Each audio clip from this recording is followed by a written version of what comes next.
নমস্কার। পশ্চিমবঙ্গ সমগ্র শিক্ষা মিশন বিদ্যালয় শিক্ষা বিভাগ পশ্চিমবঙ্গ সরকারের উদ্যোগে বাংলার শিক্ষা ক্লাসরুমে আমার দশম শ্রেণীর ছেলে মেয়েদের স্বাগত জানাই।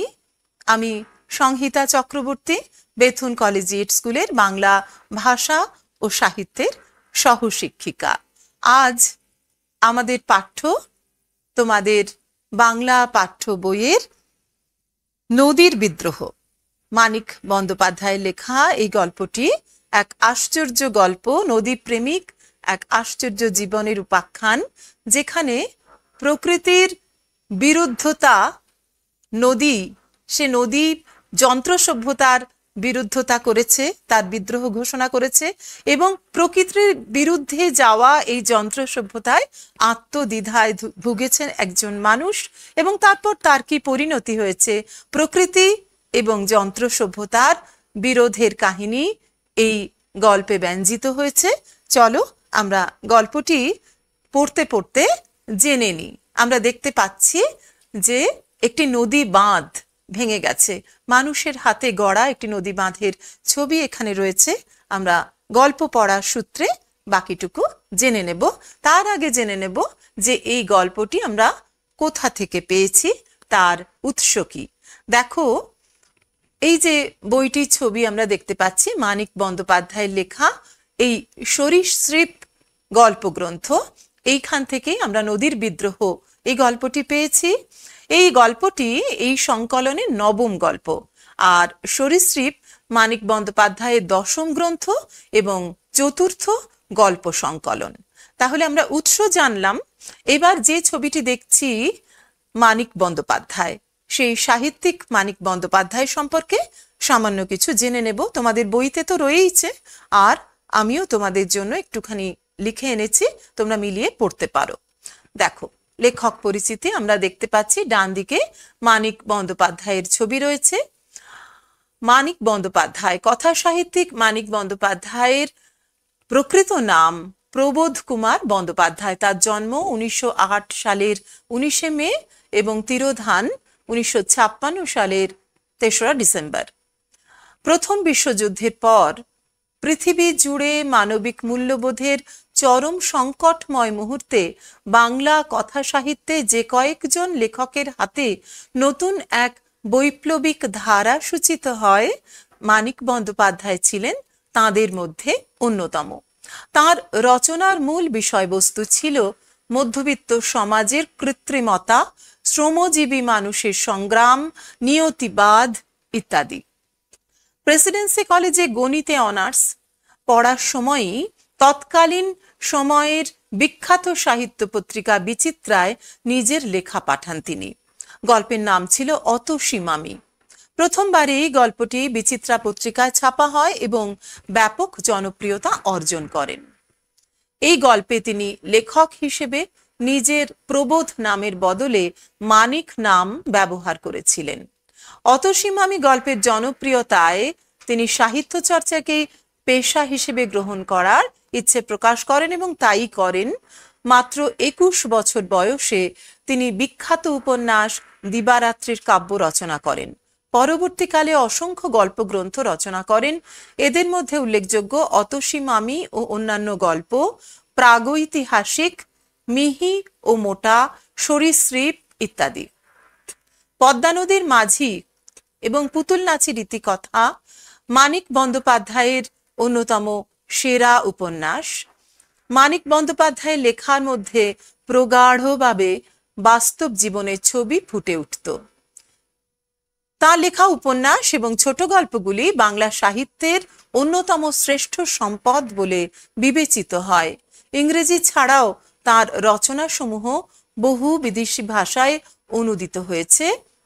1956 খ্রিস্টাব্দের 3রা ডিসেম্বর, মাত্র 48 বছর বয়সে বিংশ শতাব্দীর অন্যতম শক্তিশালী এই কথা সাহিত্যিকের জীবনাবসান ঘটে। আমরা জানলাম আমাদের আজকের পাঠ্যর লেখক সম্পর্কে সামান্য কয়েকটি কথা। এইবারে আমরা মূল গ্রন্থে, মূল পাঠ্যে প্রবেশ করবার আগে জেনে নেব সেই পাঠ্যটির সার সংক্ষেপ। আমাদের এই গল্পে আমরা কি পড়তে চলেছি কয়েকটি লাইনে সেটুকু আমরা জেনে নেব। নদীর বিদ্রোহ গল্পের মূল বক্তব্য দেখো, বাঁদিকে যে ছবিটি আছে সেই ছবি একটা বাঁধের ছবি, মানুষের তৈরি বাঁধ এবং তার উপর দিয়ে গাড়ি চলাচলের রাস্তা অর্থাৎ ব্রিজ এবং বাঁধ একই সঙ্গে, আর নদীর বিক্ষুব্ধ ভয়াল রূপ আমরা দেখতে পাচ্ছি। প্রকৃতি এবং যন্ত্র সভ্যতা এই দুটি সত্তা পারস্পরিক দ্বন্দ্ব এবং একটি মানুষের মনে তার প্রতিফলনের প্রতিচ্ছবি উঠে এসেছে এই গল্পে। আধুনিক সভ্য মানুষ তার প্রয়োজনে বা অপ্রয়োজনে প্রতিনিয়ত প্রকৃতিকে ধ্বংস করে। সে প্রকৃতির সমস্যার কথা ভেবেও দেখে না। কিন্তু মানুষ যখন সভ্যতার জয়গান ভুলে আবার প্রকৃতিকে প্রাধান্য দেয়, তখন সভ্যতা তার সেই ভাবনাকে পিষে দেয়। এই গল্পে নদের চাঁদ একজন প্রকৃতি প্রেমী। সে নদী অর্থাৎ প্রকৃতিকে ভালোবাসে। আবার একজন সাধারণ মানুষ হিসেবে আধুনিক স্থাপত্য এখানে আমরা গল্পে পাবো ব্রিজ নিয়ে গর্ব অনুভব করে। কিন্তু সেই নদের চাঁদ যখন নদীরূপী প্রকৃতির দুঃখ, আনন্দ, আক্রোশ, যাকে লেখক বিদ্রোহ রূপে চিহ্নিত করেছেন, তা উপলব্ধি করে, আধুনিক সভ্যতার উপর প্রকৃতিকেই প্রাধান্য দেয়, তখন যন্ত্র সভ্যতার অন্যতম নিদর্শন রেলগাড়ি তাকে শেষ করে দেয়। তো এই হচ্ছে মোটামুটি ভাবে সংক্ষিপ্ত সার প্রকৃতি এবং যন্ত্র সভ্যতার যে বিরোধ তা ব্যঞ্জিত হয়েছে আমরা দেখতে পাচ্ছি। এইবারে আমরা গল্পটি পড়ব এবং সেই গল্পটি পড়তে পড়তে আমরা বুঝব যে লেখক কি বলতে চেয়েছেন, তার বার্তা কি, মানব সভ্যতাকে তিনি কিভাবে দেখেছেন এবং প্রকৃতি আর যন্ত্র সভ্যতার বিরোধকেই বা তিনি কিভাবে চিত্রায়িত করেছেন তার লেখায়। আমরা চলো তাহলে পড়ি নদীর বিদ্রোহ, মানিক বন্দ্যোপাধ্যায়। 4:45 প্যাসেঞ্জার ট্রেনটিকে রওনা করাইয়া দিয়া নদের চাঁদ নূতন সহকারীকে ডাকিয়া বলিল, আমি চললাম হে। নদের চাঁদ, নদের চাঁদ এ গল্পের চরিত্র। আমরা গল্প পাঠ সূত্রে দেখতে পাবো যে মূলত সেই হয়তো এই গল্পের কেন্দ্রীয় চরিত্র হয়ে উঠছে কিনা সেটা দেখবার জন্য গল্পটা পড়তে হবে, তাই হয়তো কথাটি বললাম। তো এই জায়গাটা আমি আমার ছেলে মেয়েদের বলবো যে তোমরা যখনই বই পড়বে সেই বই পড়ার সময় একটি পেন্সিল সঙ্গে রেখো, আর যদি দ্বিধা না থাকে তাহলে একটি পেন সঙ্গে রেখো, আন্ডারলাইন করবে বিশেষ বিশেষ শব্দ, বিশেষ বিশেষ পংক্তি, কবিতার ক্ষেত্রে আর এক্ষেত্রে লাইন। দেখবে যে সেই জায়গাগুলো যদি তোমরা চিহ্নিত করো তাহলে পরে ওই তোমাদের যে ধরনের প্রশ্ন আসে অর্থাৎ বহু বিকল্পীয় প্রশ্ন এমসিকিউ বা অতি সংক্ষিপ্ত প্রশ্ন এসএকিউ, তার উত্তর দেওয়া খুব সহজ হবে। একবার যখন গল্পটিতে চোখ বুলিয়ে যাবে এই জায়গাগুলো বিশেষভাবে চোখে পড়বে। কিন্তু তার সঙ্গে এও বলি, যে কোনো গল্পের প্রাণ, তার সাহিত্য বোধ, সাহিত্য রস, তা কিন্তু ওই কয়েকটি মাত্র শব্দ বা লাইনের মধ্যেই আটক থাকে না। তাই সম্পূর্ণ গল্পটাই খুব মন দিয়ে তোমাদের পড়তে অনুরোধ করি। চলো তাহলে আমরা পড়ি, আর তার আগে লাইন মানে আন্ডারলাইন যেটা করতে বললাম সেটা করে নাও। 4:45 ট্রেন, এটা আন্ডারলাইন করে নাও, কারণ এই গল্পে দুবার ট্রেনের কথা আছে। কোন ট্রেন, কখনকার ট্রেন এবং কি ঘটনা ঘটেছিল, গল্পের শুরু এবং শেষে সোনার কাঠির উপর কাঠির মতো দুটি ট্রেনের কথা আছে। তাহলে 4:45 প্যাসেঞ্জার ট্রেনকে নদের চাঁদ রওনা করিয়ে দিচ্ছেন। তার মানে স্টেশন মাস্টার তিনি একজন, ট্রেনকে রওনা করিয়ে দেওয়ার ক্ষমতা রাখেন। প্যাসেঞ্জার ট্রেনকে তিনি রওনা করিয়ে দিচ্ছেন, আর তার নাম নদের চাঁদ। নদের চাঁদ আমরা চৈতন্যদেবের নাম জানি, নদী আর চাঁদ তিনি। তো নদীমাতৃক দেশের আহ্লাদি দুলাল এই নদের চাঁদ নামটি কেমন ভাবে সার্থক হয়ে উঠেছে গল্প পড়তে পড়তেই দেখব সে সহকারীকে ডেকে বলছে যে আমি চললাম হে। এই সহকারীকে ডেকে, নতুন সহকারী অর্থাৎ নতুন তাকে সাহায্য করতে যে এসেছে তাকে সে বলে যাচ্ছে, নিজের কাজটা সে শেষ করেই যাচ্ছে এবং বলছে যে আমি চললাম, বিদায় নিয়ে যাচ্ছে নতুন সহকারীর কাছ থেকে। নূতন সহকারী একবার মেঘাচ্ছন্ন আকাশের দিকে চাহিয়া বলিল, আজ্ঞে হ্যাঁ। মেঘাচ্ছন্ন আকাশ অর্থাৎ যে কোনো সময় বৃষ্টি হতে পারে, কিন্তু তাও সে নতুন চাকরিতে বহাল হয়েছে, তাই সহসা আপত্তি জানাতে পারল না, কারণ ততটা ব্যক্তিগত সম্পর্ক গড়ে ওঠেনি তখনও। নদের চাঁদ বলিল, আর বৃষ্টি হবে না, কি বলো? অর্থাৎ তার মনে দ্বিধা ছিল। দ্বিধা কেন? দ্বিধা প্রায় ছিলই না, কেননা মেঘাচ্ছন্ন আকাশের দিকে সে তাকিয়ে বলছে আর বৃষ্টি হবে না। অর্থাৎ সে যেন কোথাও সান্ত্বনা চাইছে, প্রবোধ চাইছে নতুন সহকারীর কাছ থেকে যে না না আর বৃষ্টি হবে না, কোনো অসুবিধা নেই। নূতন সহকারী একবার জলে জলময় পৃথিবীর দিকে চাহিয়া বলিল, আজ্ঞে না। একবার আকাশে তাকাচ্ছে, একবার জলে জলময় পৃথিবীতে, অর্থাৎ ইতিমধ্যে প্রবল বৃষ্টিপাত হয়ে গেছে, আবারও হতেই পারে, তবুও সে না বলতে পারল না, তাই সে বলল আজ্ঞে হ্যাঁ। অর্থাৎ তার মতামতের তেমন কোনো দাম নেই এই মানুষটির কাছে, কারণ তিনি যাবেনই। প্রথমেই তিনি বলে দিয়েছেন আমি চললাম হে, তার সিদ্ধান্ত তিনি ঘোষণা করেই দিয়েছেন। সুতরাং আর বৃষ্টি হোক বা না হোক তাতে নদের চাঁদের কিছু যায় আসে না, সিদ্ধান্ত তার পরিবর্তিত হবে না, এটা নূতন সহকারী বুঝতে পেরেছিল। আমরা পরের পৃষ্ঠায় যাই।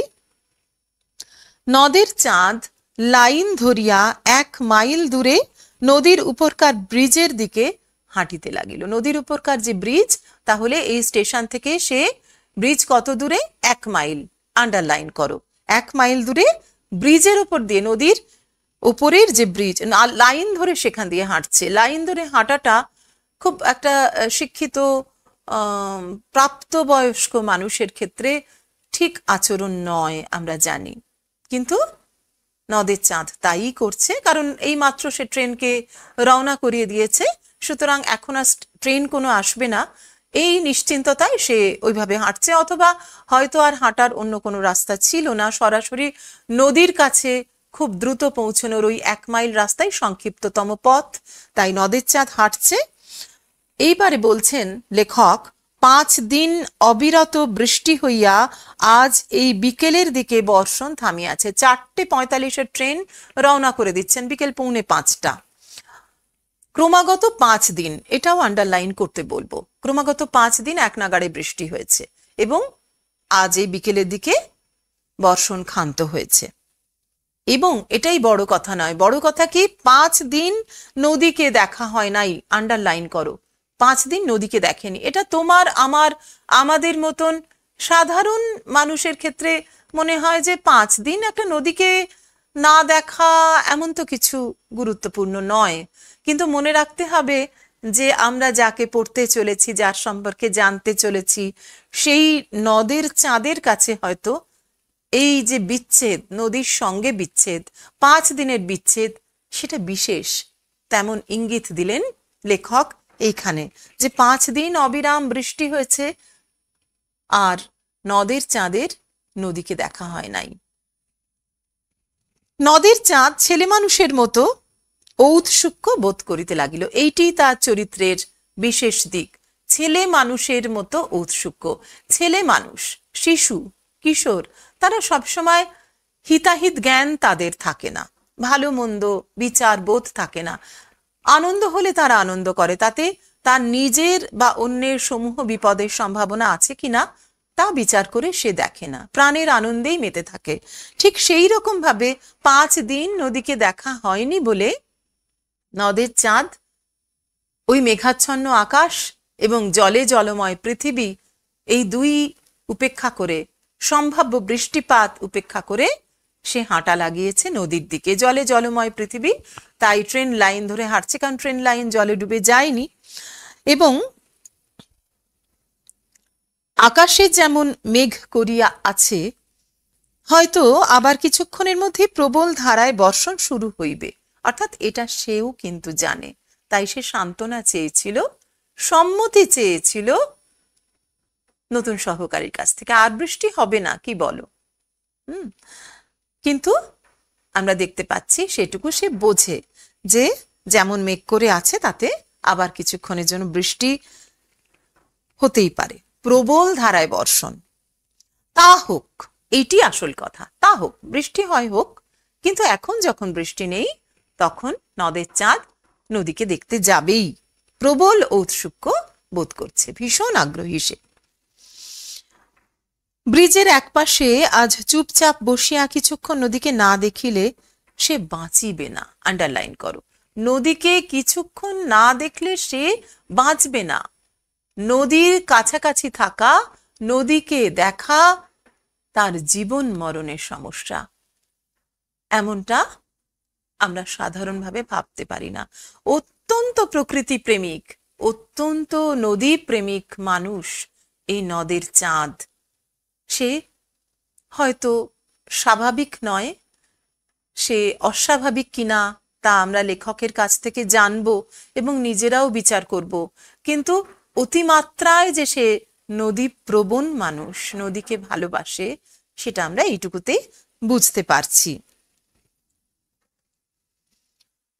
বলছেন, 5 দিনের আকাশ ভাঙা বৃষ্টি না জানি নদীকে আজ কি অপরূপ রূপ দিয়েছে। দুদিকে মাঠ ঘাট জলে ডুবিয়া গিয়াছিল।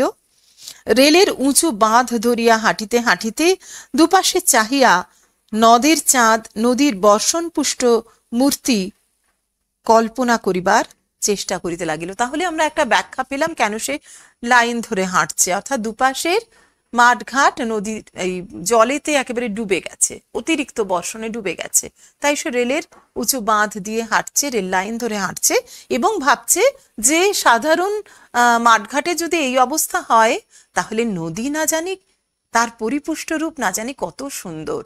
তাই নদীকে না দেখে সে আর বাঁচতেই পারছে না। তার প্রবল আগ্রহ যে নদীর একটা বর্ষণপুষ্ট যে মূর্তি, তাই সে কল্পনা করবার চেষ্টা করেছে। আমরা একটু দেখে নেব এমনই বর্ষণপুষ্ট এক নদীর উদ্দাম রূপ আমি তোমাদের জন্য এনেছি, দেখো।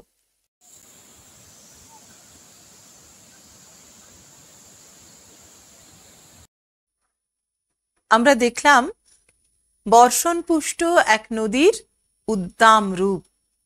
গত বছর শ্রাবণ মাসে এই ছবিটি তোলা। এইভাবে ঘোলা জল উদ্দাম হয়ে ছুটে চলেছে।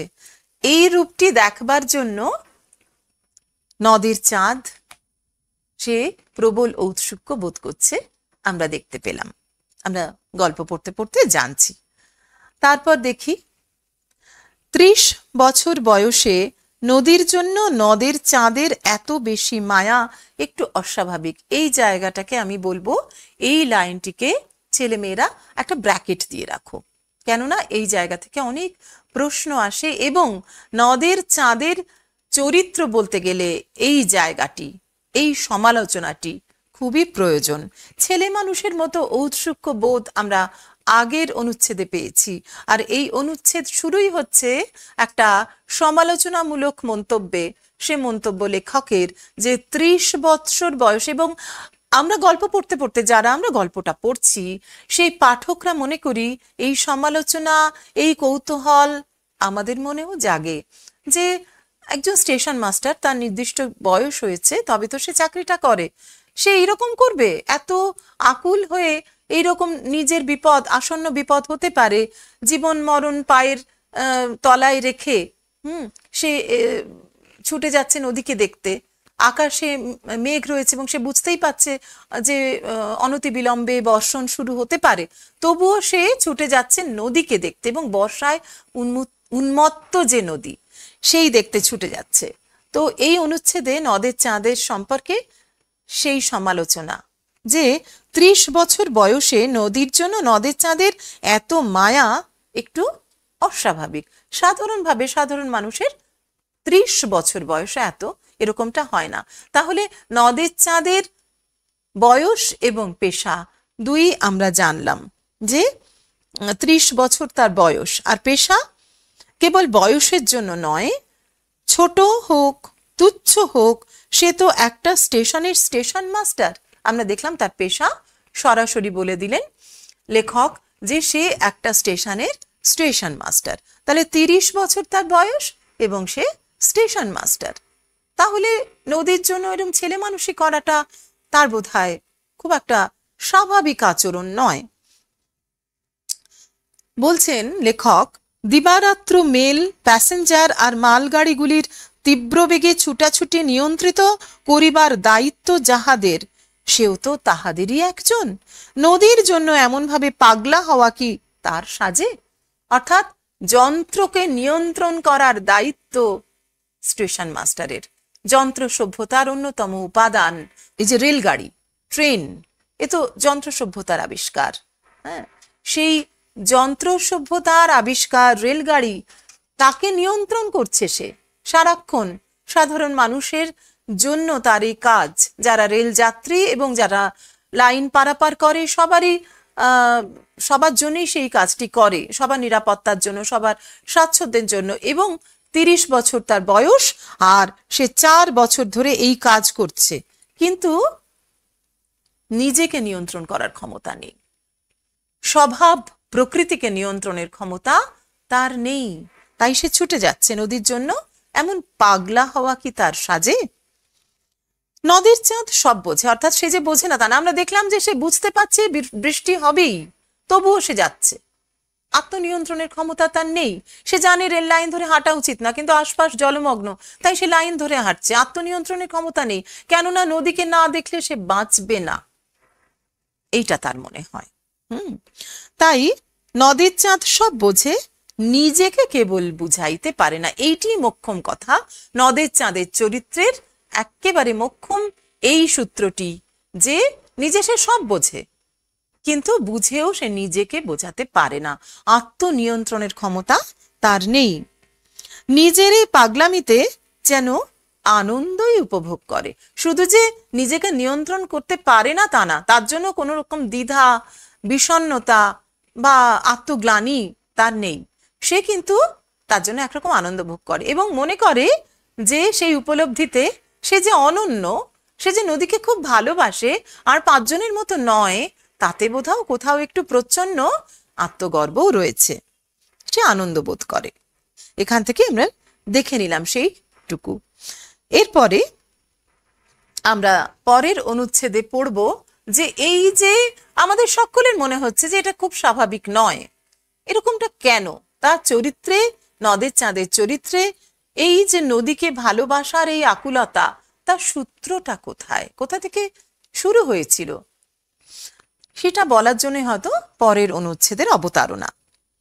অস্বাভাবিক হোক, নদীকে এভাবে ভালোবাসিবার একটা কৈফিয়ত নদের চাঁদ দিতে পারে। আবার আমি আন্ডারলাইন করতে বলবো, অর্থাৎ এই আচরণ অস্বাভাবিক, কিন্তু নদীকে যে সে এইভাবে ভালোবাসে তার একটা কৈফিয়তও তার আছে।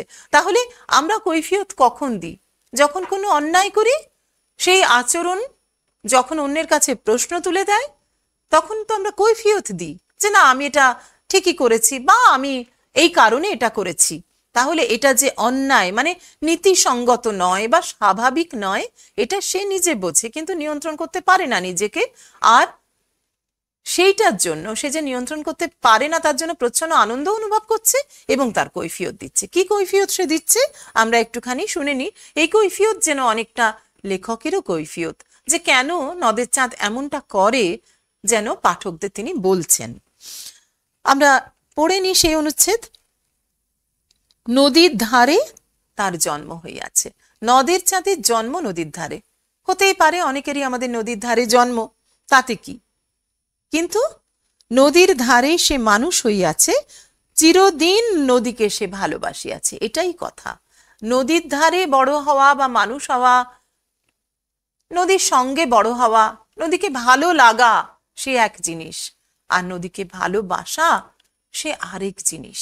ভালো লাগা পাল্টে যায়, ভালোবাসা পাল্টে যায় না, কারণ ভালোবাসাই একমাত্র চিরস্থায়ী। তাই নদীকে সে ভালোবাসিয়াছে। নদী মাতৃক জন্মভূমি তার, নদীর ধারে সে একটু একটু করে বড় হয়েছে, নদীকে নিয়েই সে বড় হয়েছে, নদীকে সে ভালোবাসে। দেশের নদীটি তার হয়তো এই নদীর মতো এত বড় ছিল না, কিন্তু শৈশবে, কৈশোরে আর প্রথম যৌবনে বড় ছোটর হিসাব কে করে? তাই তো তার ছোট্ট নদী, তার গ্রামের নদী, তার জন্মভূমির নদীকে সে ভালোবেসেছে। এত বড় নদী না হলেও সেই নদীটাকে সে ভালোবাসতো। দেশের সেই ক্ষীণস্রোতা নির্জীব নদীটি অসুস্থ দুর্বল আত্মীয়ার মতোই তার মমতা পাইয়াছিল, তার ভালোবাসা পেয়েছিল, মমতা। সে ভালোবাসা কেমন?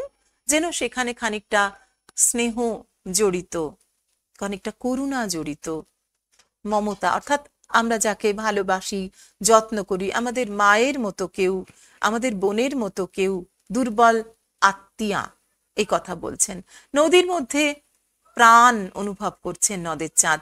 শুধুমাত্র প্রাকৃতিক একটি বিষয় নদী নয় তার কাছে, সেখানে তার আত্মীয়তা বোধ আছে। নদীকে সে প্রাণবন্ত হিসেবে দেখে, প্রাণবন্ত অসুস্থ এক নারী। কেননা এই নদীটি বর্ষার জলে পুষ্ট ছিল, তার দেশের নদীটি, সে ক্ষীণ এবং দুর্বলা, তাই তাকে একরকম মমতা নিয়েই সে ভালোবাসত। বড় হইয়া একবার অনাবৃষ্টির বছরে নদীর ক্ষীণ স্রোতধারাও প্রায় শুকাইয়া যাইবার উপক্রম হইয়াছে দেখিয়া সে প্রায় কাঁদিয়া ফেলিয়াছিল। অর্থাৎ ছোট্টবেলা থেকে সে ভালোবাসত, সে ক্ষীণস্রোতা নদীটিকে দেখে তার দুর্বল আত্মীয়া মনে হতো, কিন্তু এই স্বভাব তার বড় হয়েও যায়নি। সে বড় হয়ে একবার কেঁদেই ফেলেছিল, নদীটি শুকিয়ে যাচ্ছে, সেটা দেখে তার কষ্ট হয়েছিল। তাহলে দুরারোগ্য ব্যাধিতে ভুগিতে ভুগিতে পরমাত্মা মরিয়া যাওয়ার উপক্রম করিলে মানুষ যেমন কাঁদে, এ কথা বলছেন লেখক। যে সে যে কেঁদে ফেলেছিল সেটা অনেকদিন ধরে দুরারোগ্য, যে রোগ সহজে আরোগ্য হয় না, সারে না, সেই রকম রোগে ভুগতে ভুগতে কোনো পরমাত্মা, পরম আত্মীয়া, যে কোনো আত্মীয়া নয়, যিনি আমার আত্মার খুব কাছাকাছি হতে পারেন, তিনি মাতৃ সমা কেউ, এইরকম পরম আত্মীয়া, সেই পরমাত্মা মরে যাওয়ার উপক্রম, তিনি যদি মুমূর্ষু হন, তাহলে যে মনের ভাব হয়, যে উদ্বেগ হয় সাধারণ মানুষ হিসেবে আমাদের, সেই রকম উদ্বেগে নদের চাঁদ কেঁদে ফেলেছিল। তাহলে আমরা দেখতে পাচ্ছি শৈশব, কৈশোর, এমনকি বড় হওয়ার পরেও তার নিজের দেশের নদীটিকে নিয়ে তার এই মনোভাব, এই আকুলতা, এই যন্ত্রণা তার ছিল। মানুষ যেমন কাঁদে পরমাত্মা মারা গেলে, তেমন আকুল হয়ে সে কেঁদে ফেলেছিল। তাহলে এটা শুধু নদীকে ভালো লাগা নয়, তাকে ভালোবাসা, আত্মীয়া রূপে ভালোবাসা, সজীব প্রাণবান এক আত্মীয়া নদী, নদের চাঁদের কাছে। সুতরাং এই যে শিশু মন, প্রকৃতির মাধুর্যের মধ্যে আত্মীয়তা অনুভব, এ আমরা দেখলাম। তাহলে তার এই যে 30 বছর বয়সের অস্বাভাবিক আচরণ, তার একটা কৈফিয়ত, একটা ব্যাখ্যা তার চরিত্রের মধ্যে কিভাবে গড়ে উঠেছে সেটা আমরা পেলাম। ব্রিজের এবার আমরা আবার বাস্তব গল্পটাতে ফিরে আসছি, যেখান থেকে গল্পটা শুরু। ফ্ল্যাশব্যাকে যেন দেখে নিলাম যে নদীকে ভালোবাসার কারণটা কি, এইরকম উন্মত্তভাবে নদীর দিকে ধেয়ে যাওয়ার, হিতাহিত জ্ঞানশূন্য হয়ে চলে যাওয়ার আসল সূত্রটা কোথায় লুকিয়ে আছে। এবারে আমরা দেখছি সরাসরি আবারও গল্পে। ব্রিজের কাছাকাছি আসিয়া প্রথমবার নদীর দিকে দৃষ্টিপাত করিয়াই নদের চাঁদ স্তম্ভিত হইয়া গেল। সে যেমন আশা করেছিল দেখছে তার থেকেও বেশি কিছু, তাই নদের চাঁদ স্তম্ভিত হয়ে যাচ্ছে। সে হতবাক হয়ে যাচ্ছে, আজ সে নড়াচড়াই করতে পারছে না, সে এতটাই অবাক হয়ে গেছে। 5 দিন আগেও বর্ষার জলে পরিপুষ্ট নদীর পঙ্কিল জলস্রোতে সে চাঞ্চল্য দেখিয়া গিয়াছে। তখন চাঞ্চল্য ছিল নদীর স্রোতে, 5 দিন আগে সে দেখেছে। আর এই 5 দিন অবিরাম বর্ষণে নদীর যে অবস্থা, ভয়ঙ্কর অবস্থা, আগে সে এইটা কল্পনা করে একটা পুলক অনুভব করছিল, নদীকে সে কেমন ভাবে পাবে, কিন্তু এখন এসে সে ভেবেছিল, যা কল্পনা করেছিল তার থেকে অনেক বেশি সে স্তম্ভিত হয়ে গেছে, অর্থাৎ হতবাক হয়ে এক জায়গায় দাঁড়িয়ে পড়েছে, হতভম্ব হয়ে গেছে। তো সেই 5 দিন আগে পঙ্কিল জলে, ঘোলা জলে যে চাঞ্চল্য দেখেছিল, সেই চাঞ্চল্য যেন ছিল পরিপূর্ণতার আনন্দের প্রকাশ। আজ যেন সেই নদী খেপিয়া গিয়াছে। আনন্দ একরকম আর উন্মত্ততা আরেক রকম, কোনো নিয়ন্ত্রণ নেই নিজের উপরে। গাঢ়তর পঙ্কিল জল ফুলিয়া ফাঁপিয়া ফেনোচ্ছ্বসিত হইয়া ছুটিয়া চলিয়াছে। গাঢ় পঙ্কিল ঘোলা জল ফুলে ফেপে ফেনোচ্ছ্বসিত মানে ফেনায় উচ্ছ্বসিত হয়ে সে ছুটে চলেছে। তোমাদের একটু আগেই দেখালাম এক বাঁধ ভাঙা নদীর জলের উচ্ছ্বাস, সেখানেও আমরা দেখেছি যে ফুলে ফেপে সে, হ্যাঁ এই দেখো বর্ষণ পুষ্ট এক নদীর উদ্দাম রূপ, কিছুই দেখা যাচ্ছে না, চারপাশে সমস্ত কিছু যেন ঢেকে গেছে নদীর জলের, এরকম ঘোলা জলের স্রোতে। তো সেইটাই সে অবাক হয়ে গেছে, অবাক করে দিয়েছে নদের চাঁদকে। এতক্ষণ নদের চাঁদ একটি সংকীর্ণ ক্ষীণস্রোতা নদীর কথা ভাবিতেছিল। সেই ক্ষীণস্রোতা নদী তার জন্মভূমির নদী, সে কথা ভাবছিল, যে কৈফিয়ত দিচ্ছিল মনে মনে তার নিজের এই অসঙ্গত আচরণ। সে বুঝতে পারছে এই আচরণ অসঙ্গত এবং তাকে সঙ্গতি বিধানের জন্য মনে মনে কৈফিয়ত সে দাখিল করছিল যেন নিজের কাছেই। সেই কৈফিয়তে যে নদীটির কথা সে ভাবছিল এতক্ষণ ধরে, সেই নদীটি তার জন্মভূমির নদী এবং সেই নদী ক্ষীণস্রোতা, ক্ষীণজীবী নদী। তার পাশাপাশি এটা দেখে সে একেবারে স্তম্ভিত। অন্তত 5 দিন আগেও যে নদীকে সে দেখে গেছে, আজ তার সঙ্গে যেন কোনো মিল নেই, আরো একেবারে উন্মত্ত রূপ ধারণ করেছে এই নদী। এতক্ষণ নদের চাঁদ একটি সংকীর্ণ ক্ষীণস্রোতা নদীর কথা ভাবিতেছিল। তার 4 বছরের চেনা এই নদীর মূর্তিকে তাই যেন আরো বেশি ভয়ঙ্কর, আরো বেশি অপরিচিত মনে হইল। এইটা একটু আন্ডারলাইন করতে বলবো। 4 বছর, তাহলে আমরা বুঝতে পারছি নদের চাঁদ 4 বছর ধরে এই নদীকে দেখছে, অর্থাৎ 4 বছর সে স্টেশন মাস্টারি করছে এইখানে। নতুন সহকারী আসবার আগে সে 4 বছর ধরে এই কাজটি করেছে এবং নদীকে দেখেছে। তো দুটো উত্তর পেলাম। এক হচ্ছে সেই ক্ষীণজীবী নদীর পরেই সেই ভাবনাটা তার মনে ছিল এবং এখন সে এইরকম ভাবে এই নদীকে দেখছে। 4 বছর যে নদীকে দেখেছে তার দেশের নদীর থেকে অনেক বড় নদী, কিন্তু সেই নদীর রূপের সঙ্গে আজকের দেখার নদীর কোনো মিল নেই, তাই সে স্তম্ভিত হয়ে গেছে।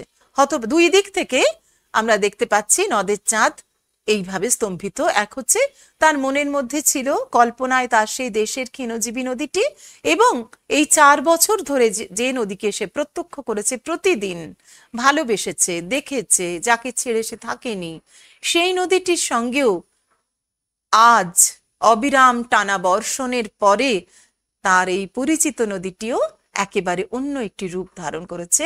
একে দেখে তার আর কথা নেই মুখে, মুখে নাহি নিঃস্বরে ভাস। তো সেই রকম অবস্থা। ব্রিজের মাঝামাঝি ইট, সুরকি আর সিমেন্টে গাঁথা ধারক স্তম্ভের শেষ প্রান্তে বসিয়া সে প্রতিদিন নদীকে দেখে। ধারক স্তম্ভ কাকে বলি আমরা? ধারক স্তম্ভ কোনো কিছু যা ধারণ করে থাকে। ধারক মানে তো যা কিছু ধারণ করে, আর স্তম্ভ অর্থাৎ যা ব্রিজকে, নদীর সেতুকে ধারণ করেছে তাকে বলছি ধারক স্তম্ভ।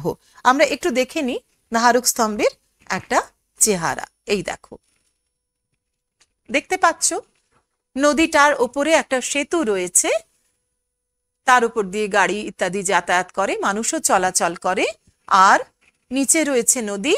আর এই রকম পর পর যে স্তম্ভগুলি রয়েছে তাকে বলছি আমরা, মানে তাকে বলা হয় ধারক স্তম্ভ।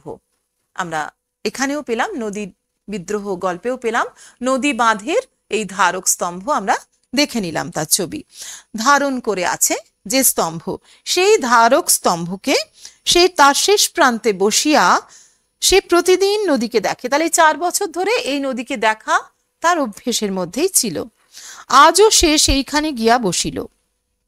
নদীর স্রোত ব্রিজের এই দিকে ধারক স্তম্ভগুলিতে বাধা পাইয়া ফেনিল আবর্ত রচিত করিয়াছে।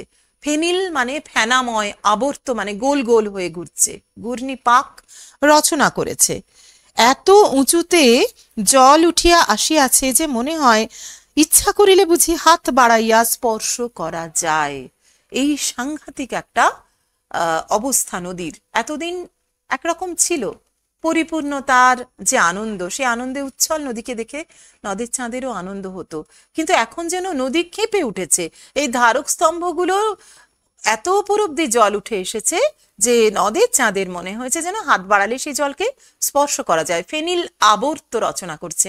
আমরা দেখে নেব এমনই একটি নদী বাঁধের অবস্থা, যেখানে বর্ষায় পরিপুষ্ট, একটানা বর্ষণে পরিপুষ্ট নদীর ধারক স্তম্ভ উপচে পড়ছে জল।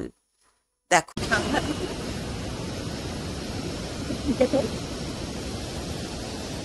আমরা দেখলাম যে কিভাবে ধারক স্তম্ভের উপর দিয়ে প্রায় জল বইছে। তো নদের চাঁদের কিন্তু ভারী আমোদ বোধ হইল। আমোদ মানে আনন্দ। আমাদের কি আনন্দ হয়?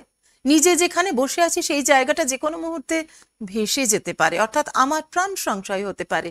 এইটা আমরা তো মোটামুটি একটা বয়সে পৌঁছেছি সকলে, তোমরাও সবাই, আমার ছেলে মেয়েরা যে বয়সে পৌঁছেছ, নিজেদের আসন্ন বিপদ তোমরা বুঝতে পারো।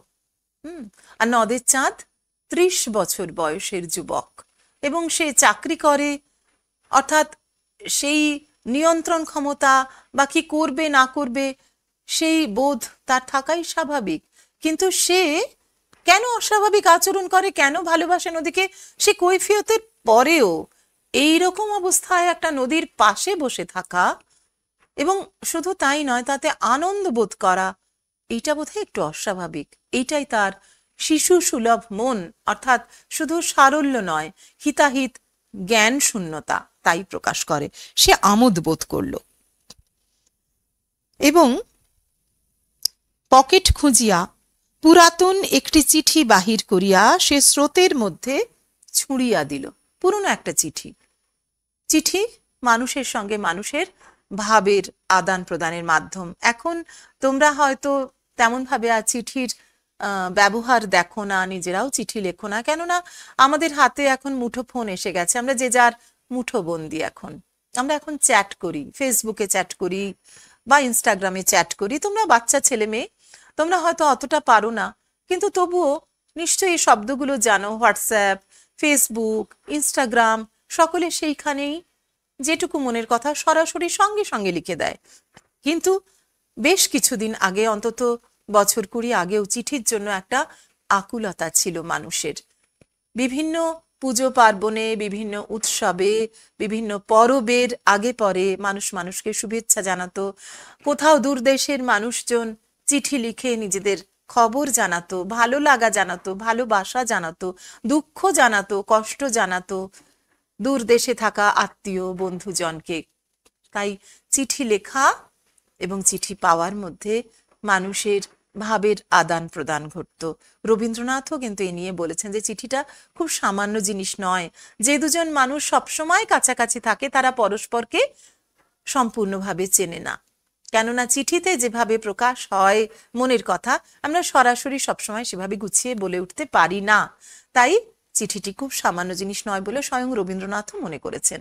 তো সেই চিঠি আমরা নদের চাঁদকে দেখছি যে তার পকেটের মধ্যে সে চিঠি বয়ে নিয়ে চলেছে। নিশ্চয়ই সেই চিঠি তার কোনো প্রিয়জনের লেখা, না হলে সবসময় সে বহন করতো না। তো নিয়ে চলেছে, কিন্তু নদীর এই উন্মত্ততার কাছে সে যেন হেরে বসে প্রথমেই। সে ওই পুরনো চিঠিটি এই নদীর জলে কুচি কুচি করে ভাসিয়ে দেয় এবং চোখের পলকে কোথায় অদৃশ্য হইয়া গেল চিঠিখানা। তাতে তার কিছু যায় আসে না। নদের চাঁদের উন্মত্ততার জন্যই জলপ্রবাহকে আজ তাহার জীবন্ত মনে হইতেছিল। তার সঙ্গে খেলায় যোগ দিয়া চিঠিখানা যেন তাড়াতাড়ি লুকাইয়া ফেলিয়াছে। নদের চাঁদকে আজকেই যে তার জীবন্ত মনে হয়েছে এমন নয়। আমরা দেখেছি যে আজন্ম সে নদীকে জীবন্ত নারী, পরমাত্মা মনে করে, কিন্তু আজকে একটি বিশেষভাবে তাকে জীবন্ত মনে করছে। তার এই কারণ যে এই যে সে উন্মত্ত হয়ে উঠেছে এবং চিঠিটা যেই ফেলে দিল, সেই নদীর জল নিয়ে চলে গেল চিঠিটা। ফলে তার মনে হয়েছে যে যেন এক খেলা, সে চিঠিটা ফেলছে এবং নদী যেন তা লুকিয়ে নিচ্ছে, যেমন করে বন্ধু বন্ধুর সাথে খেলে। এবং এই খেলায় যোগ দেওয়ার জন্য সে আকুল হয়ে উঠল। কি করলো? দুদিন ধরিয়া বাহিরের অবিশ্রান্ত বর্ষণের সঙ্গে সুর মিলাইয়া নদের চাঁদ বউকে প্রাণপণে একখানা 5 পৃষ্ঠা ব্যাপী বিরহ বেদনাপূর্ণ চিঠি লিখিয়াছে। চিঠি পকেটেই ছিল। এটা আরেকটা। তাহলে আমরা দেখতে পাচ্ছি 5 দিন ধরে বর্ষণ হচ্ছে। এই 5 দিন সে বেরোতে পারেনি, নদীকে দেখতে যেতে পারেনি। এই 5 দিনের মধ্যে 3 দিন সে কিছু করেনি, কিন্তু 2 দিন, শেষ 2 দিন ধরে সে 5 পৃষ্ঠা ব্যাপী একটা চিঠি লিখেছে তার মনের বিরহ বেদনা, তার বউকে, তার অর্ধাঙ্গিনীকে, জীবন সঙ্গিনী তার থেকে দূরে থাকে, তখন তাকে চিঠি লিখেছে। এবং লেখক একটা কথা খুব সূক্ষ্ম ব্যঙ্গে বলেছেন, আমি আমার ছেলে মেয়েদের বলবো এখানে দাগ দিতে, যে প্রাণপণে একখানা 5 পৃষ্ঠা ব্যাপী বিরহ বেদনাপূর্ণ। বিরহ বেদনা কোনো মানুষের থেকে মানুষের বিচ্ছিন্নতা জনিত যে বেদনা, তাকে ভালোবাসি কিন্তু তার কাছে যেতে পাচ্ছি না, তাকে দেখতে পাইনি, এই যে বোধ, এই বিচ্ছিন্নতা বোধকেই বলা হয় বিরহ। তো সেই প্রিয়জনকে অদেখার যে বোধ, সেই বিরহ কি প্রাণপণ হয়? সে তো প্রাণের মধ্যেই থাকে। প্রাণপণ চেষ্টা আমরা করি কখন? যেটা আমাদের স্বভাবের মধ্যে নেই, যার জন্য জোর করতে হয় নিজেকে, সেইখানে প্রাণপণ এই কথাটা আসে। চিঠি লেখা, বিরহ বেদনা, তা কি আর প্রাণপণ হয়? সে তো স্বাভাবিক। তার মানে আর কিছু করার ছিল না বলেই সে ওই চিঠিটা লিখেছিল। 5 পৃষ্ঠা ধরে বানিয়ে বানিয়ে সে একটা চিঠি লিখেছিল।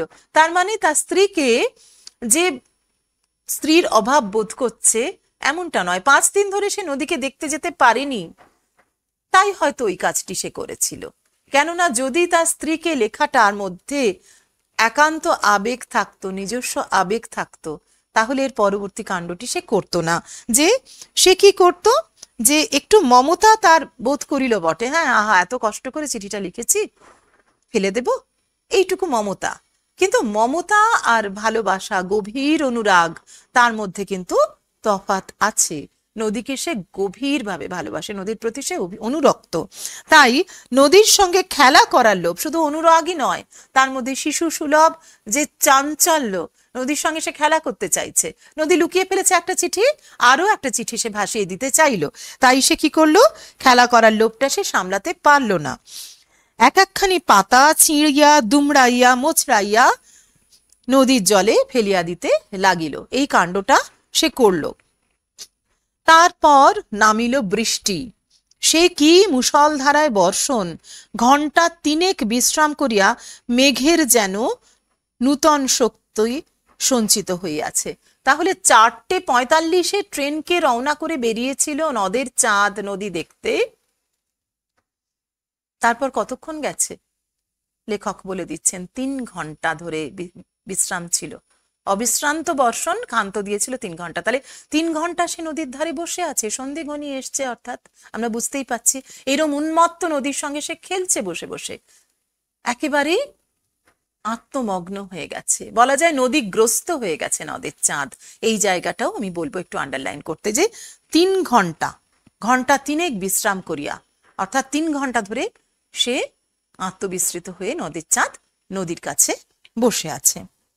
নদীর চাঁদ বসিয়া বসিয়া ভিজিতে লাগিল, উঠিল না।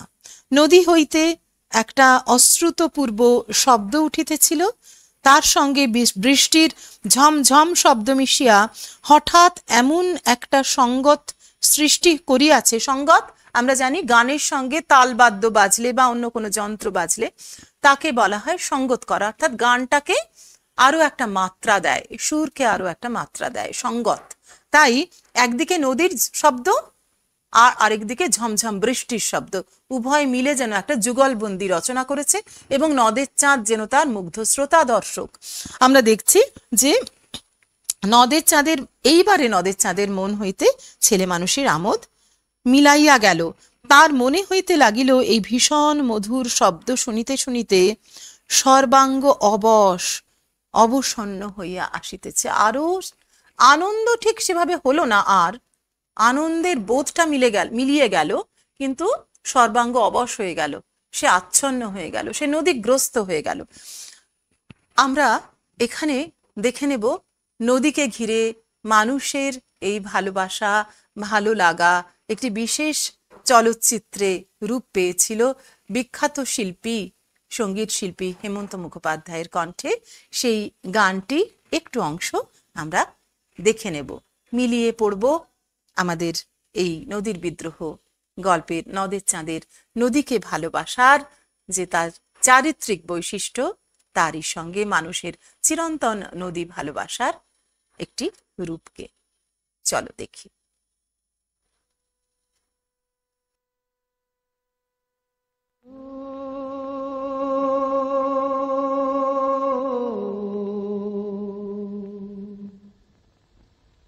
ও নদীরে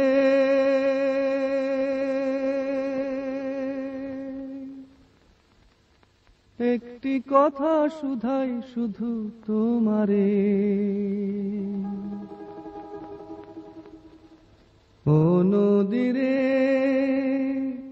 একটি কথা শুধাই শুধু তোমারে, বলো কোথায় তোমার দেশ, তোমার নেই কি চলার শেষ, ও নদীরে। নীল আকাশের নিচে এই চলচ্চিত্রে আমরা দেখলাম কালী বন্দ্যোপাধ্যায় একটি বিশেষ চরিত্রে অভিনয় করছেন এবং তিনি নদীর পাড়ে দাঁড়িয়ে এই গানটি মনে করছেন। তার মনের ভাব প্রকাশিত হেমন্ত মুখোপাধ্যায়ের কণ্ঠে এই সঙ্গীতে আমরা দেখে নিলাম। এবার আমরা আবার পড়ায় ফিরে আসি। ক্রমে দিনের স্তিমিত আলো মিলাইয়া চারিদিক অন্ধকারে ছাইয়া গেল। বৃষ্টি একবার কিছুক্ষণের জন্য একটু কমিয়া আবার প্রবল বেগে বর্ষণ আরম্ভ হইল। ব্রিজের উপর দিয়া একটি ট্রেন চলিয়া যাওয়ার শব্দে আকস্মিক আঘাতে ঘুম ভাঙিয়া যাওয়ার মতো একটা বেদনাদায়ক চেতনা কিছুক্ষণের জন্য নদের চাঁদকে দিশেহারা করিয়া রাখিল। তারপর সে অতি কষ্টে উঠিয়া দাঁড়াইল। অতি কষ্টে, এতক্ষণ সে আচ্ছন্ন হয়েছিল এবং ট্রেন চলে যাওয়া, এই জায়গাটাকে খেয়াল করো। এতক্ষণ সে প্রকৃতির মধ্যে একেবারে মিশে ছিল। প্রথমে ভালো লাগা, তারপর খেলতে চাওয়া, আনন্দ, আমোদ, তারপর আচ্ছন্নতা, সম্পূর্ণভাবে আত্মবিস্মৃতি। তারপরে আমরা দেখলাম সে বসে বসে ভিজছে, তাতেও তার কিছু মনে হচ্ছে না, এমনটাই আত্মবিস্মৃতি, আত্মমগ্নতা। এবং তারপরে প্রথম তার সম্বিত ফিরে এলো কিসে, যে একটা ট্রেন চলে যাচ্ছে ব্রিজের উপর দিয়ে গুম গুম শব্দে। অর্থাৎ প্রকৃতি থেকে সে তাকে বিচ্ছিন্ন করলো কে? ট্রেনের শব্দ, ব্রিজের উপর ট্রেনের শব্দ, মানুষের সৃষ্ট যন্ত্র সভ্যতা। তাই কিন্তু আবার তার সংবিত ফিরিয়ে দিল। সে অতি কষ্টে উঠে দাঁড়ালো, কারণ এতক্ষণ সে আত্মমগ্ন হয়েছিল, তার নিজের উপর নিয়ন্ত্রণ ছিল না। তাই সে এবার অতি কষ্টে উঠে দাঁড়ালো। এইবারে যখন সে তার সংবিত ফিরে পেয়েছে, বড় ভয় করিতে লাগিল নদের চাঁদের। আন্ডারলাইন করো, এখান থেকেও বহু প্রশ্ন আসে যে সময়টা কখন, কেন তার ভয় করছিল, এর আগে কেন ভয় করেনি, এর আগে তার মনোভাব কেমন ছিল, কোন ঘটনা তার মধ্যে ভয় ফিরিয়ে আনলো, এবং ভয়ের পর ভয়জনিত কারণ কি, এবং তারপর সে কি করলো, তার পরবর্তী আচরণ, সে কি মনে করলো, ভয়টা কেন। আমরা দেখছি বড় ভয় করিতে লাগিল নদের চাঁদের। হঠাৎ তার মনে হইয়াছে রোষে ক্ষোভে উন্মত্ত এই নদীর আর্তনাদী জলরাশির কয়েক হাত উঁচুতে এমন নিশ্চিন্ত মনে এতক্ষণ বসিয়া থাকা তাহার উচিত হয় নাই। যে নদীকে সে এত ভালোবাসে, যে নদীতে সে তার নিজের স্ত্রীকে লেখা চিঠিও ভাসিয়ে দিয়েছে, আসন্ন বিপদ তাকে একটুও সচেতন করতে পারেনি, নদীর ধারে বসে বসে সে ভিজেছে ঘন্টার পর ঘন্টা, তাহলে কেন ভয় করছে? ভয় করছে কেননা এটা চেনা নদীর রূপ নয়। এই নদী তাকে ধ্বংস করতে পারে, কারণ সে মানব সভ্যতার একটি অংশ, যে মানব সভ্যতা নদীকে তার স্বাভাবিক গতিকে রুদ্ধ করতে চেয়েছে, বাঁধতে চেয়েছে। উন্মত্ততা, নদীর এই উন্মত্ততা শুধু একটি প্রাকৃতিক ঘটনা বলে তার মনে হয়নি। তার মনে হচ্ছে যে এই নদী যেন বিদ্রোহী, সে যেন বিদ্রোহ ঘোষণা করে। বিদ্রোহ অর্থাৎ যে কোনো শাসনের বিরুদ্ধে প্রতিরোধ করা, সেই শাসনকে প্রতিহত করার জন্য সে তাকে ভেঙে দেওয়া, ছিন্ন করা, তাই তো বিদ্রোহ। তো এই গল্পে প্রকৃতি এবং মানুষের সংঘাত খুব স্পষ্ট হয়ে উঠছে এখান থেকেই। হোক ইট, সুরকি, সিমেন্ট, পাথর, লোহা লক্করে গড়া ব্রিজ, যে নদী এমনভাবে খেপিয়া যাইতে পারে তাহাকে বিশ্বাস নাই। হতেই পারে অনেক কিছু দিয়ে মানুষ তৈরি করেছে, কিন্তু নদীর কাছে কিন্তু এসবের কোনো অর্থ নেই। যে খেপে গেছে যে নদী, শান্ত নদীকে বিশ্বাস ছিল, আনন্দিত পরিপুষ্ট নদীকেও বিশ্বাস ছিল, কিন্তু উন্মত্তা নদীকে বিশ্বাস নেই, এটা তার মনে হচ্ছে।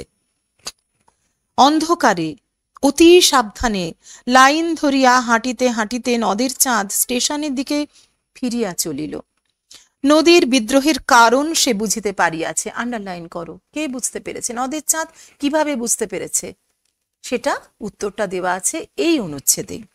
ব্রিজটা ভাঙিয়া ভাসাইয়া লইয়া দুপাশে মানুষের হাতে গড়া বাঁধ চুরমার করিয়া সে স্বাভাবিক গতিতে বহিয়া যাইবার পথ করিয়া লইতে চায়, কিন্তু পারিবে কি?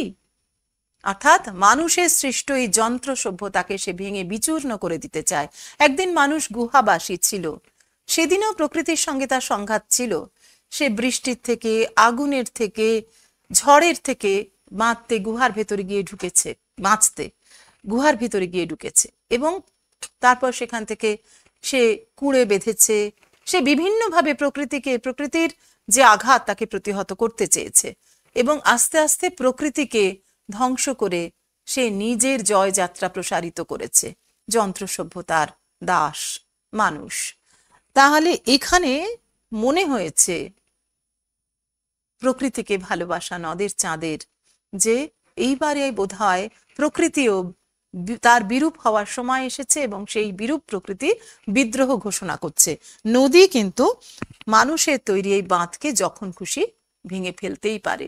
দুপাশে নদীর যে বাঁধ, মানুষের সৃষ্ট বাঁধ, তাকে সে ভাসিয়ে দেবে। এই জায়গাটাতে আমি আরেকটা ছবি তোমাদের জন্য এনেছি, দেখো, আমার নিজেরই তোলা ছবি। দেখো,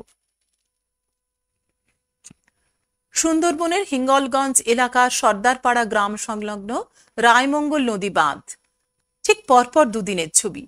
মানুষের হাতে গড়া নদী বাঁধ, দেখো, দেখতে পাচ্ছি চাঁদের আলো ঝিকমিক করছে, পূর্ণিমার মতন আর কি চাঁদের আলো, এবং এটি তোলা হচ্ছে গত বছর 28শে ডিসেম্বর এই ছবিটা তোলা। আর ঠিক তার পরের দিনই সকালবেলায়, রাত্রিবেলায় গুম গুম আওয়াজ হয়েছিল, এবং পরের দিনই দেখলাম সেই যে নদী বাঁধ, দেখো ওই যে ভাঙা বেড়া যেটা দেখতে পাচ্ছি বাঁদিকের ছবিতে, সেই ছবিতে আমরা দেখতে পাচ্ছি মাটির বাঁধের ওপর বেড়া দিয়েছে মানুষ, অর্থাৎ ইট বেড়া এসব দিয়ে আটকাতে চেয়েছে যাতে ওই মাটিগুলি না ভেসে নদীর সাথে মিশে না যায়, রায়মঙ্গল নদী। কিন্তু রায়মঙ্গল নদী সেই বাঁধকে তুচ্ছ করে দিয়েছে। ঠিক পরের দিনই নদীর বিদ্রোহে ভেঙে গেছে সেই বাঁধ, প্রায় ভেঙে গেছে, দেখো যে কোনো মুহূর্তে তলিয়ে যাবে, এবং খানিকটা জল ভিতরে ঢুকেও এসেছে গ্রামের মধ্যে, সর্দারপাড়া গ্রাম, পুকুরিয়া গ্রাম ভাসিয়ে দিতে পারে। তাই মানুষ আবার জড়ো হয়েছে, আবারও তারা কিছুক্ষণের মধ্যেই এই নদী বাঁধ তৈরি করেছিল। কিছুক্ষণ মানে সারাদিন ধরে নদী বাঁধ তৈরি করেছিল। এটি 29 তারিখে তোলা, অর্থাৎ ঠিক তার পরের দিন, ডিসেম্বর মাসের 28 তারিখ এবং 29 তারিখ 2024-এর পর এই দুটি নদী বাঁধের ছবি সেই সময় প্রত্যক্ষ করেছিলাম, এবং এই ছবিটি আজকে আমি তোমাদের জন্য এনেছি। দেখো কিভাবে নদী, বিদ্রোহী নদীর যে রূপ, তাও তো বর্ষা জলে পুষ্ট নদী নয়, তাহলে তো আরো সাংঘাতিক সে নদী। তো এই রকম আমরা নদী বাঁধের ছবি দেখে নিলাম, অর্থাৎ খানিকটা নদের চাঁদের মনের অবস্থা বুঝবার জন্য এই ছবিগুলি অবতারণা।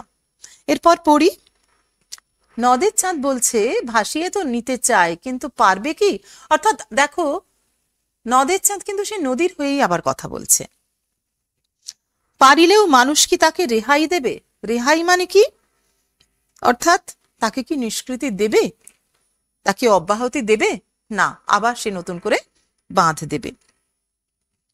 আজ যে ব্রিজ আর বাঁধ সে ভাঙিয়া ফেলিবে, কাল মানুষ আবার সে ব্রিজ আর বাঁধ গড়িয়া তুলিবে। তাই তো হয়। তারপরে গভীর প্রশস্ত জলপূর্ণ নদীর তার দেশের সেই ক্ষীণস্রোতা নদীতে পরিণত হইতে না জানি মোটে আর কতদিন লাগিবে। সে নদীর হয়েই কিন্তু কথা বলছে, নদীর হয়েই তার ভাবনা নদের চাঁদের। স্টেশনের কাছে নূতন রং করা বৃষ্টির জন্য এতকাল নদের চাঁদ গর্ব অনুভব করিয়াছে। সে যন্ত্র সভ্যতার প্রতি তার গর্ব স্বাভাবিক, সে তো মানুষ, তার সভ্যতার প্রতি সে অত্যন্ত গর্ব অনুভব করেছে। কিন্তু আজ তার মনে হইল কি প্রয়োজন ছিল ব্রিজের, অর্থাৎ নদীকে তো স্বাভাবিক গতিতে বইতে দিলেই হতো, এই ব্রিজটা করার দরকার কি ছিল? আহা, নদীকে বাঁধ না দিলেই ভালো হতো, এটা তার মনে হয়েছে। সে মানুষের যন্ত্র সভ্যতার যুগে দাঁড়িয়ে মানুষের সভ্যতার প্রতিনিধি হয়ে নদীর হয়ে কথা বলেছে। কি দরকার ছিল ব্রিজের? বোধ হয় এই প্রশ্নের জবাব দেবার জন্যই পিছন হইতে 7 নম্বর ডাউন প্যাসেঞ্জার ট্রেনটি নদের চাঁদকে পিষিয়া দিয়া চলিয়া গেল ছোট স্টেশনটির দিকে। নদের চাঁদ 4 বছর যেখানে স্টেশন মাস্টারি করিয়াছে এবং বন্দি নদীকে ভালোবাসিয়াছে। কি দরকার ছিল ব্রিজের? এই যে সে আঙুল তুলেছিল যন্ত্র সভ্যতার প্রতি, যেন প্রতিশোধ নিল যন্ত্র সভ্যতা, উত্তর দিয়ে দিল প্রকৃতিপ্রেমী মানুষকে, তাই তাকে পিষে দিয়ে চলে গেল, তার জীবনাবসান ঘটল। 4 বছর ধরে সে এই যন্ত্র সভ্যতার দাস হয়ে কাজ করেছে, স্টেশন মাস্টারি করেছে, কিন্তু নদীকেই সে প্রাণপণ ভালোবেসেছে, নিজের প্রাণের তাগিদে সে ভালোবেসেছে।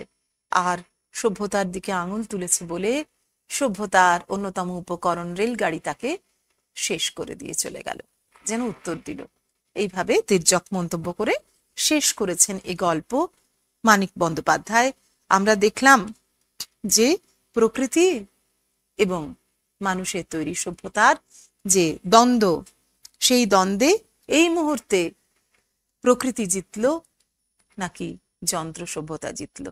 ওই যে নদের চাঁদ বলেছিল যে নদী তো ভাসিয়ে দেবে, কিন্তু পারবে কি? মানুষ কি তাকে রেহাই দেবে, নিষ্কৃতি দেবে? দেবে না। এখনো পর্যন্ত প্রকৃতির বিরূপতা উপর দিয়ে মানুষ নিজের যন্ত্র সভ্যতাকে নিয়ে চলেছে। যতবার সে মার খায় ততবার সে উঠে দাঁড়ায়, আবার সে প্রকৃতিকে শাসন করে। তো এটা আমরা দেখলাম মানুষের সভ্যতা এবং প্রকৃতির প্রাণ, যে প্রাণপূর্ণ যে রঙ্গ, তার থেকে যতই দূরে মানুষ চলে যাবে, এটা রবীন্দ্রনাথের কথা, আমার কথা নয়। তোমরা ইচ্ছা করলে লিখে নিতে পারো, বইতেই লিখে নিতে পারো যে রবীন্দ্রনাথ বলছেন মানুষের সভ্যতা প্রকৃতির প্রাণপূর্ণ সঙ্গ থেকে যতই দূরে চলে যাবে ততই তার মরণ দশা ঘনিয়ে আসবে। আমরা রবীন্দ্রনাথের রক্তকরবী নাটকেও পেয়েছি এরকম কথা। তো নদের চাঁদের পরিণতি মানুষের সভ্যতার প্রতি সেই সতর্কবাণী এই গল্পটিতে আমরা দেখলাম। এতক্ষণ আমরা গল্পটি পড়লাম, আশা করি তোমরা প্রত্যেক লাইন বাই লাইন পড়েছি বলে বুঝতেও পেরেছ। এবার সম্ভাব্য প্রশ্ন এবং উত্তর আমরা একটু আলোচনা করে নেব। তোমাদের যে ধরনের প্রশ্ন আসে আর তার উত্তর, সম্ভাব্য উত্তর কি হতে পারে, আমি মাত্র কয়েকটি এনেছি নিদর্শন হিসেবে। প্রচুর প্রশ্ন, প্রত্যেকটি লাইন থেকেই প্রশ্ন হতে পারে। খুব ভালো করে খুঁটিয়ে গল্পটি পড়বে, তার মর্মোদ্ধার করবে এবং নিজেরা লেখার চেষ্টা করবে। আমি শুধুমাত্র কয়েকটি প্রশ্ন এবং তার উত্তর উদাহরণ হিসেবে তোমাদের জন্য এনেছি, নিজেরা লেখার চেষ্টা করবে। দেখো, আমরা প্রথমেই দেখে নেব বহু বিকল্পীয় প্রশ্নোত্তর। 1 নম্বরের উত্তর শুধুমাত্র সেখানে সঠিক বিকল্প যেটি সেটি চিহ্নিত করতে হয়। নদের চাঁদ স্টেশন মাস্টারি করেছিল, এখানে 4টি বিকল্প দেওয়া আছে। সেখানে 4 বছর, 3 বছর, 10 বছর, 5 বছর। কত বছর? আমরা জানি 4 বছর।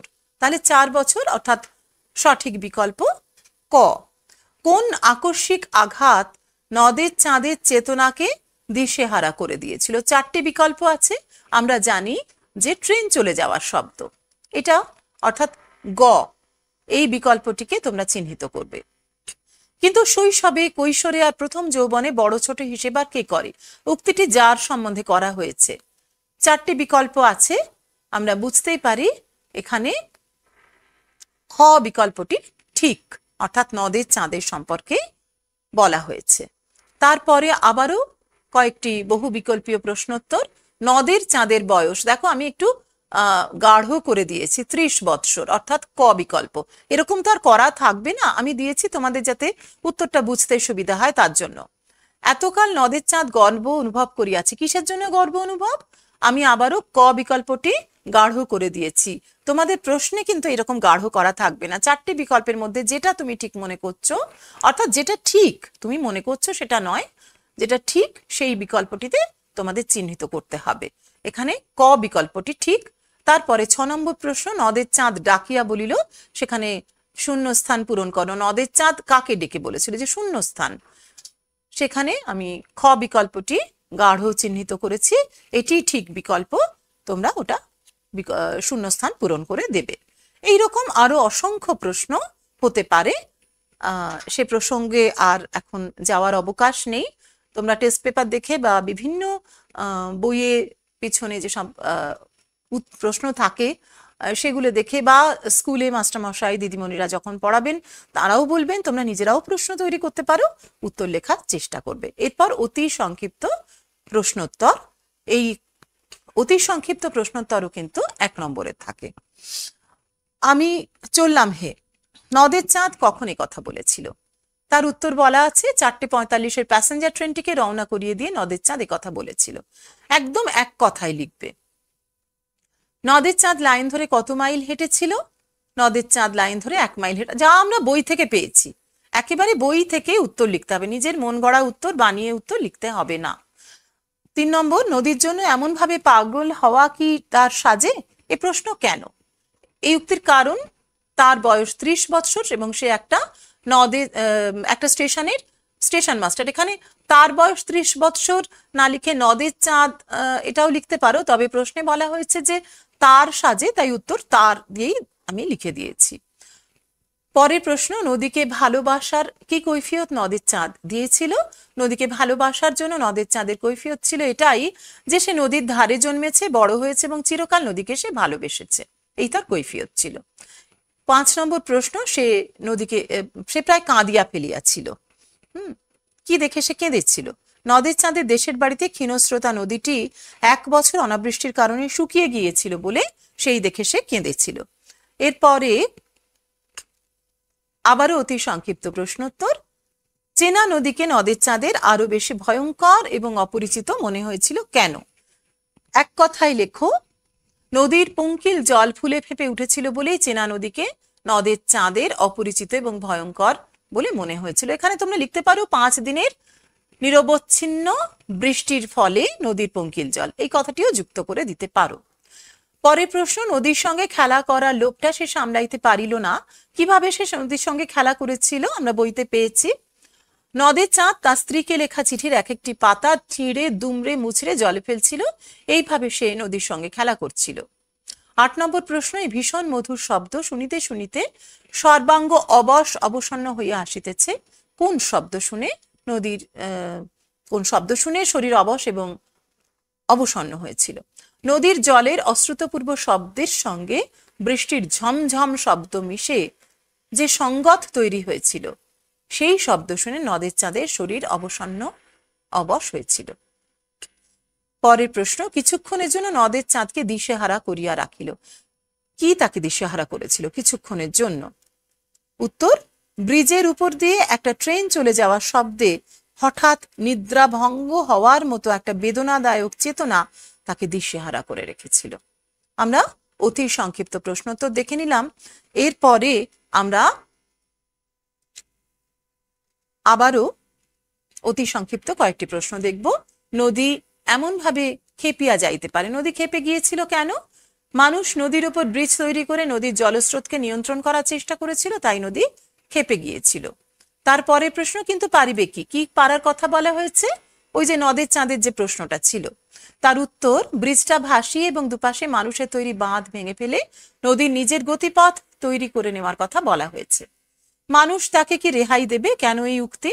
নদী যদি একবার মানুষের তৈরি ব্রিজ এবং বাঁধ ভেঙে ফেলে, তারপরও মানুষ আবার সেই সব নতুন করে গড়ে ফেলবে, তাই এ কথা বলা হয়েছে। আর এই বিষয়ের অতি সংক্ষিপ্ত প্রশ্নোত্তরে সর্বশেষ প্রশ্ন আমি রেখেছি, আজ তার মনে হইল কি প্রয়োজন ছিল ব্রিজের, কেন এমন তার মনে হয়েছিল?